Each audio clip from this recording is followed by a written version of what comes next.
Welcome to lesson 8.1, Understanding Percent. Today we're going to talk about how to write a rate or a ratio as a percent and how to find a percent of a quantity as a rate per 100. All right, so first make sure that you know what a percent is by checking out the vocabulary. And here we go.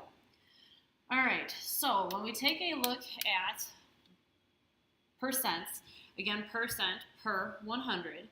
So percent here, we're looking at the percent. So we have 17%. So it's 17, and then we have that per 100. 17 per 100. Okay? Or as a ratio, 17 to 100.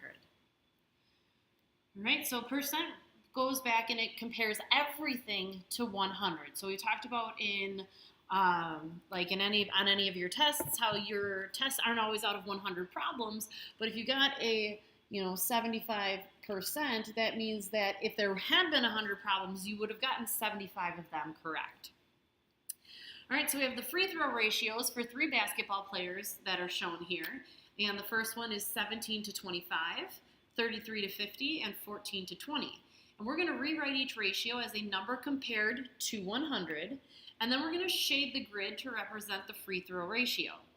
All right, so we know that the free throw, this top is how many they made, and the bottom is how many they took. Okay, so we're comparing it to 100. So I know that to go from 25 to 100, I have to multiply by 4, and I know that what I do to the bottom, I have to do to the top. So when I do 17 times 4, I get 68. So my new ratio is 68 to 100. I know that I have to multiply by 2, and so I multiply by 2, and I get 66. And here I know I have to multiply by 5, so I multiply by 5, and I get 70. All right, so then now I'm going to use this to color in my grid. All right, so I know each row is worth 10, so I have 10, 20, 30, 40, 50, 60, but then it's only 68. All right, so 68. Here it's 66, so again I have 10, 20, 30, 40, 50, 60, and then now it's only 66. And then here it's 70, so 10, 20, 30, 40, 50, 60, and 70. I get to color in that whole row this time. So which player has the greatest free throw ratio? Well, in this case, I know that player 3 has the greatest free throw ratio, and I know this because of the fact that I changed them all to having that 100 as my took amount of free throws, or taken number of free throws. Okay, and how is this shown on the grid? Well, on the grid, I showed that he or she has the most squares shaded out of the 100. Okay, so again, I show this by showing that in my grid, all of these are out of 100, and this player only has 68 colored in, and this player only has 66 colored in, and then this player actually has all 70 colored in. So even though the difference is only a slight difference, it's enough to see that this one has the most colored in. So player 3 has the most. So they have the largest ratio. And then we're going to use a percent to describe each player's free throw ratio. And then we're going to write them in order from least to greatest. So since a percent is per 100, this is 68 per 100. So this is 68%. This is 66 per 100, so this would be 66%. Because cent, again, means 100, so percent would mean per 100. So this would be 70 per 100, so it would be 70%. All right, and then from least to greatest, this would be 66%, 68%, and 70%. Okay, and then how did I determine how many squares to shade in on each grid? Well, what I did, since the second term is the number of free throws taken, and the first is how many each player made, I made an equivalent ratio for each one. I had them have a denominator, or the number of free throws taken, of 100. Okay, so I changed that to have a denominator of 100 instead of having different denominators. So now that they all have the same denominator, it's easier to, or the same number of free throws taken, it's easier to compare those ratios. Then, since I have to do to the bottom what I did to the top, that allowed me to change my numbers and then compare them just the way that they were. Compare the 68 to the 66 to the 70. Okay, and then that allowed me to shade in my boxes out of the 100, and then that was how I was able to compare. Okay, so now we're going to actually connect fractions and percents. So if I draw a model to represent 100, and I divide it into fourths, and I shade 1/4. So I'm actually going to go ahead and have red here, and I'm going to shade in 1/4 of my model. If I divide 100 by 4, I know that that gives me 25. So that tells me that 1/4 of 100% has to be 25%. So 1/4 has to be 1/4 of 100% has to be equal to 100%. Okay. So which operation can I use to find 1/4 of 100%? Well, yes, up here I divided, but that's because I took my model and divided into 4 boxes. But here, let's look at our word. We have this word of, and of always tells us to multiply. So since it's telling me to multiply, I know that I can use multiplication because of means multiply, and I can do 1/4 times 100% to get 25%. Okay, so if I take a look at this, I know I can do 1/4 times 100, that ends up over 1. 4 and 100 are both divisible by 4.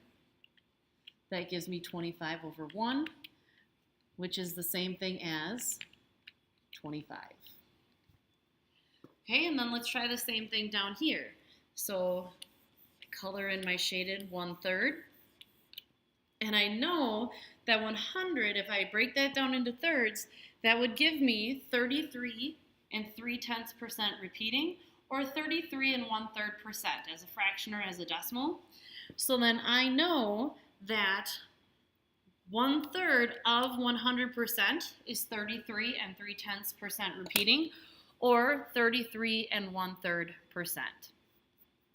Again, if I wanted to write this out, I know that it would be a multiplication problem because of means multiply. So 1/3 of 100% means 1/3 times 100%, which is equal to 33 1/3%. Okay, so Jo says that she can find the percent equivalent of 3/4 by multiplying the percent equivalent of 1/4 by 3. So she's saying that since 1/4 is equal to 25%, she's saying she can take 25% and multiply it by 3, and that should be equal to 3/4 of 100%. So she's saying that this should give her this. Okay? And Jo would actually be right. We can look at that and say, well, here's one section, and since this is 1 and then 2 and then 3, if I multiplied that, okay, if I can shade 3 sections to show 3/4, since this is 25 and this is 25 and this is 25, it would be correct to say that 25 times 3 is equal to 75%, which would be true to say that if I go 3/4 of 100, so 3/4 times 100, again, 4 and 100 are both divisible by 4. Okay, so 3 times 25 is 75.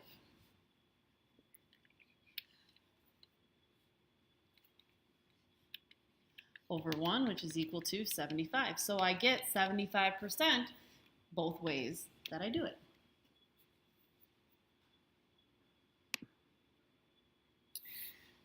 All right, using benchmarks. Really the biggest thing that I want you to notice here is catching that 1/4 is always 25%. 1/3 is 33 1/3%. Half is equal to 50%. 2/3 is 66 2/3%. 3/4 is equal to 75%. These are benchmarks that you always want to know and you want to practice and learn. And know that, what's close to 25? Well, if it's 24%, that is about, so this is about or approximately, so 24% as a fraction is about 1/4. Okay, so when you're looking at that, this is what they have you doing here, and we're going to do a little bit with this. But what they're saying here is if we take 3/10, and we're going to find the benchmark fraction. So the benchmark fraction we could say is 1/10. So we have 3 groups of 1/10. And we know that 1/10 is equal to 10 over 100, which is equal to 10%. So I can easily turn 3/10 into a percentage by saying 3 times 10% is 30%. In my mind, this is simple enough to change, so I would just change it by saying 3/10 is the same thing as 30 over 100, which is 30%. However, if we go down here, 76% of the students at middle school bring their own lunch. About, so the important word here is the word about, what fraction of the students bring their own lunch? So we want to note that 76% is close to the benchmark of 75%. We know that 75% is close, we know that 75% is equal to 3/4. So because of this, since we're saying about, we don't want an exact answer, we can say that about 3/4, so about 3/4 of middle school students bring their lunch or bring their own lunch. Period. Okay, and the reason we can do that is because of the fact that 76 is close to 75, and we knew that benchmark for 75 was 3/4. That's where the benchmarks really come into play, is when you're using these oddball numbers. This again right here can be kind of helpful when you're working with numbers like this. However, this is really where we're going to see the benchmarks come into play. All right, so here what I'd like you to do, I'd like you to practice converting the 9/10 and the 2/5 into a percent.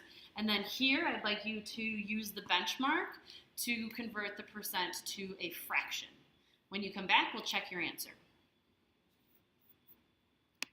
All right, so you should have found that this would be equal to 9 out of 100, or I'm sorry, 90 out of 100, which would be 90%. This would have been equal to 40 per 100, which is 40%. 64% is close to 66%, which as a benchmark is 2/3. So about 2/3 of the shelter animals are dogs. Okay, like I said, that's where those benchmarks come into play. You want to practice these. All right, then you have your guided practice problems here that I'd like you to solve on your own, okay? Number 1 will not be in the online guided practice, okay? As always, if you have any questions, please be sure to write them down or email me so we can go over them in class.